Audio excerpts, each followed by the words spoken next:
이번 시간에는 자가 면역 질환에 대해서 알려드리겠습니다.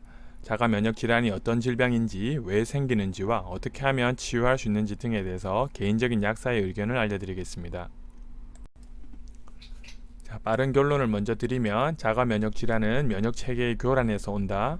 면역의 교란에 있어서 스트레스가 큰 영향을 미친다. 자가 면역 질환에 있어서 정신적, 육체적 스트레스 관리가 매우 중요하다. 이렇게 정리하시면 되겠습니다. 우선 자가 면역 질환에 대해서 살펴보겠습니다. 자가 면역 질환의 종류에는 100가지가 넘는데 대표적인 게 류마티스 관절염, 크론병, 베체트병, 루푸스 등이 있습니다. 자가 면역 질환의 뜻을 살펴보면 인체 내부의 면역계가 외부 항원이 아닌 내부 정상세포를 공격하여 생기는 질병을 말하는데요. 우리 몸은 면역이라는 게 있어서 우리를 지켜주고 있습니다. 감기에 걸린다고 죽는 게 아니고, 상한 음식을 먹는다고 바로 죽는 게 아니고, 웬만한 병에 걸려도 바로 죽지 않고 이겨내는 경우가 대부분인 게, 우리 몸에는 면역이라는 군대가 있어서 적군이 들어오면 적군을 사살해서 몸의 건강 상태를 유지하는데요. 우리 몸으로 나쁜 세균, 독소, 바이러스 등이 들어오면 우리 몸은 군대를 동원해서 적들을 물리쳐서 건강을 유지하고 있습니다. 자가 면역 질환을 쉽게 말해보면 우리 몸 안에서 우리를 지켜주고 있는 군대가 적군을 사살하지 않고 군대가 내 몸 안에 있는 민간인을 죽여버리는 현상을 자가 면역 질환이라고 보시면 되겠습니다. 그럼 도대체 왜 군대가 적군이 아닌 민간인을 사살하는지가 궁금하실 텐데요. 이것을 이해하려면 스트레스 받았을 때 우리 몸에서 벌어지는 현상들에 대해서 살펴봐야 합니다.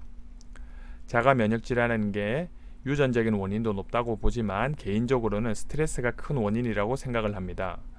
스트레스라고 하면 다들 정신적인 것만 생각하기 쉬운데요. 여기서 말하는 스트레스는 꼭 정신이 받는 스트레스만을 의미하진 않습니다.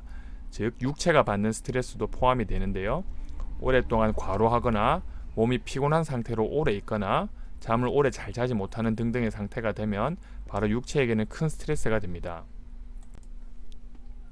스트레스랑 면역이랑 어떤 관계가 있는지 살펴보면 스트레스를 받으면 우리 몸에서는 면역 체계가 활성화됩니다.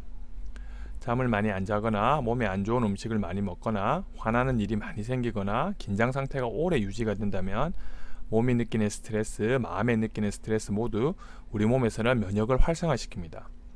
스트레스 상황은 뭔가 불합리하다고 느끼는 게 있는 거고 화가 나는 상황이고 마음이 불안정한 상태이기 때문에 우리 몸은 선사시대 이전부터 그런 상황이 되면 출혈이 일어날 거라고 생각을 하고 곧 싸움이 난다고 생각을 하고 나쁜 이물질들이 우리 몸에 많이 들어올 것이라고 가정을 하고 미리미리 우리 몸의 군대인 면역을 동원해 둡니다.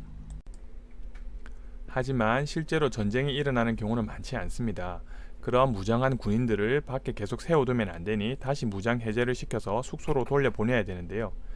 이런 일이 반복해서 생긴다고 생각을 해보시면 즉 우리 몸이 스트레스를 반복적으로 받게 되면 군인들, 면역들 입장에서 생각을 해보면 자꾸 상부에서 동원령이 내려와서 잠자고 있는데도 일어나라고 해서 군장 메고 총 다 들고 연병장으로 집합시켰다가 아무 일도 없다고 다시 복귀하라고 하는 것과 똑같습니다.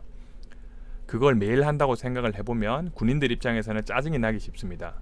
그래서 그런 세월이 10년, 20년이 넘어가게 되면 극도로 스트레스 받은 군인들이 화를 내면서 군장 메고 총을 든 김에 다 탈영을 해서 민간인까지 사살해버리게 되는데요.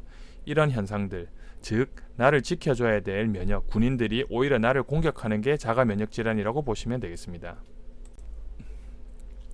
이런 자가 면역 질환에는 사실 딱히 치료책이라 할 수 있는 게 잘 없습니다. 왜 나를 공격하는지 과학적으로 밝혀내긴 어려워서 스트레스를 줄이세요 라는 말을 전문가들로부터 많이 듣게 됩니다. 약도 딱히 마땅히 치료책이라 불릴 만한 게 잘 없긴 해서 보통 그런 면역들이 나를 공격하게 되면 사상자, 즉 염증이 많이 생기기 때문에 염증들을 조절해주는 약이 많이 들어가게 됩니다. 그래서 개인적으로도 자가 면역 질환 환자들한테는 스트레스 관리를 많이 강조하는 편입니다. 스트레스를 줄이라고 말하면 간혹 나는 스트레스 안 받고 사는데요, 즐겁게 잘 사는데요, 이런 식으로 이야기하시는 분도 계신데요. 그래도 실제로 상담을 해보면 정신적인 스트레스는 없을지 몰라도 육체적으로 스트레스를 많이 받으시는 분들이 많습니다. 몸에 좋은 영양이 풍부한 음식을 잘 안 드시거나 과로나 폭음, 흡연 등등으로 몸을 혹사시키는 분도 많고요. 마음이 스트레스를 보내고 있어도 정신력으로 그걸 차단해버리는 분들도 많이 계십니다.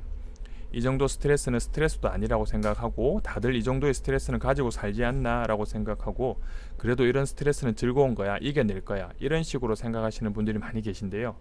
알게 모르게 몸에 스트레스와 부담을 주는 사고방식이라서 특히 자가 면역질환으로 진단받으신 분들이라면 평소에 스트레스 관리, 몸을 편하게 해주고 마음을 편하게 해줄 필요가 있습니다.